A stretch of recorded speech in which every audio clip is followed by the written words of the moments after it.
Yogi Adityanath UP में प्रचार करने के लिए जाएंगे। आपको बता दें कि विधानसभा उपचुनाव के लिए 2 जगह उनकी रैलियां तय हैं। अंबेडकर नगर के कचहरी में जनसभा होगी, तो वहीं मिर्जापुर के मंझवा में चुनावी रैली को संबोधित करेंगे। तकरीबन 11:30 बजे जो है वो समय यहां पर तय किया गया है कि कचहरी वो वहां पर पहुंचेंगे और वहां पर जनता को संबोधित करेंगे। तो उपचुनाव को लेकर के, क्योंकि 9 सीटों पर यह उपचुनाव होना है और अब सीधे तौर पर कहें नाक और साग का सवाल बना हुआ है बीजेपी के लिए भी, अन्य पार्टियों के लिए भी। तो देखना यह है, क्योंकि पोस्टर वॉर लगातार देखने को मिल रहा है। जहां बटेंगे तो कटेंगे नारे हैं, तो वहीं पर जुड़ेंगे तो जीतेंगे संभवतः, इस तरह के कई नारे सामने आ चुके हैं। वहीं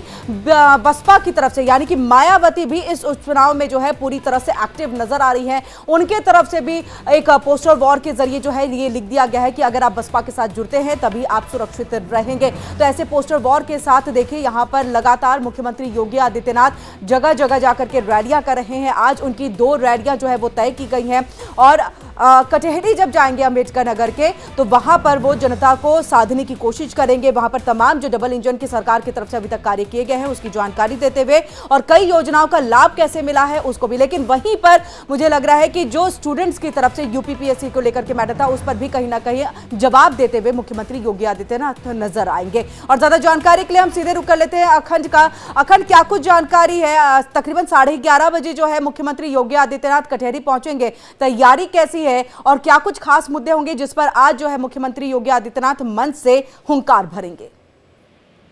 देखिए, मुद्दे तो निश्चित तौर पर ये चुनावों के हैं और चुनावों के अलावा चुनावों में जो लॉ एंड ऑर्डर का इश्यू रहा है या फिर जो पिछली बार पीडीए को जिस तरीके से आगे करके और संविधान खतरे में करके जिस तरीके से बीजेपी के विजय रथ को रोका गया था इंडिया गठबंधन की तरफ से, तो उसको लेके एक जो बटेंगे कटेंगे वाला जो नारा दिया था मुख्यमंत्री ने, उसको एक बार फिर दोहराते नजर आ सकते हैं। और साथ में जो महाराष्ट्र और झारखंड में जिस तरीके से उन्होंने चुनाव प्रचार किया है और जिस तरीके से हमलावर रुख अख्तियार किया, चाहे वो कांग्रेस के ऊपर हो, चाहे वो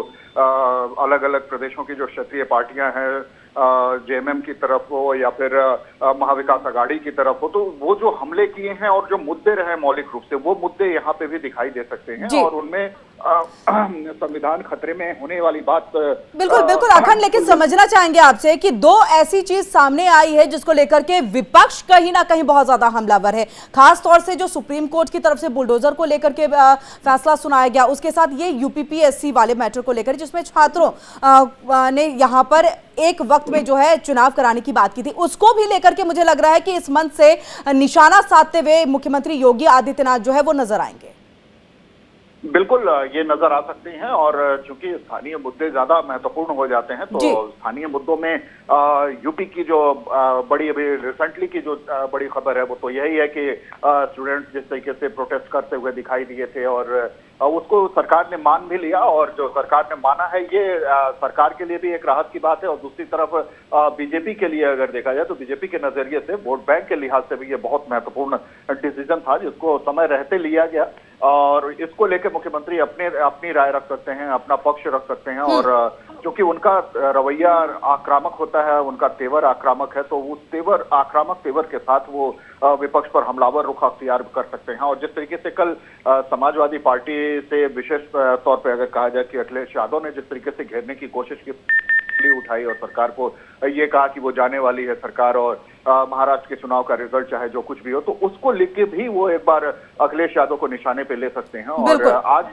आज की जो 2 जनसभाएं हैं उनकी, चाहे वो कटहरी की हो या मझवा की, ये दोनों ही जनसभाएं बहुत महत्वपूर्ण इसी वजह से हो जाती हैं क्योंकि अब चुनावों की तारीख बिल्कुल करीब आ गई है और 20 तारीख को चुनाव होने हैं, मतदान होने हैं, 18 तारीख की शाम तक चुनाव प्रचार थम जाएंगे। तो ऐसे में अब समय कम बचा है और समय कम बचा है तो लिहाजा बिल्कुल अखंड समय बहुत कम है। लेकिन इस बीच में देखिए बिल्कुल भी एक्टिव बसपा नहीं थी, यानी कि मायावती नहीं दिख रही थी चुनाव में इस तरह से कूदने की। लेकिन जैसे ही वो कूदी हैं वैसे ही उनकी तरफ से एक पोस्टर जो है वो भी सामने आ गया है। कितनी बड़ी चुनौती के तौर पर हम बसपा को यहाँ पर देख सकते हैं, या फिर हम ये माने कि उपचुनाव में सिर्फ बीजेपी और समाजवादी पार्टी जो है उनके बीच में ही जो है जबरदस्त टक्कर होगी? देखिए, अब तक तो यही माना जा रहा था, लेकिन मायावती के एक्टिव होने से एक बात तो जरूर सामने आई है कि मायावती अगर एक्टिव होती हैं तो उनका एक दलित वोट बैंक है। तो दलित वोट बैंक पे जो उनका प्रभाव है, उस प्रभाव के साथ वो जब आगे बढ़ेंगी तो निश्चित तौर पर उनके साथ और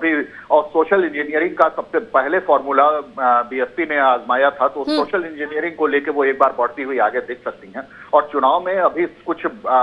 बहुत ज्यादा देर नहीं हुई है, और जिस तरीके से जिन सीटों पे भी बीएसपी कॉन्टेस्ट कर रही है उन जगहों पे ये हम समझें कि अगर बीएसपी इस पूरे मसले को लेके आगे बढ़ती है, और जिस तरीके से आकाश आनंद को आगे करके जिम्मेदारी दी गई थी यूथ को जोड़ने की, तो निश्चित तौर पर उनका जो काडर जो बीएसपी का पहले से मौजूद है, वो काडर अगर एक्टिव हो जाता है तो बहुत बड़ा असर होगा। और ये जीत और हार के बीच में, जो भी जीते और हार के बीच में, वो एक सबसे महत्वपूर्ण किरदार निभाता हुआ दिख सकता है। जी बिल्कुल, बहुत बहुत शुक्रिया अखंड तमाम जानकारी हम तक यहाँ पर पहुंचाने के लिए।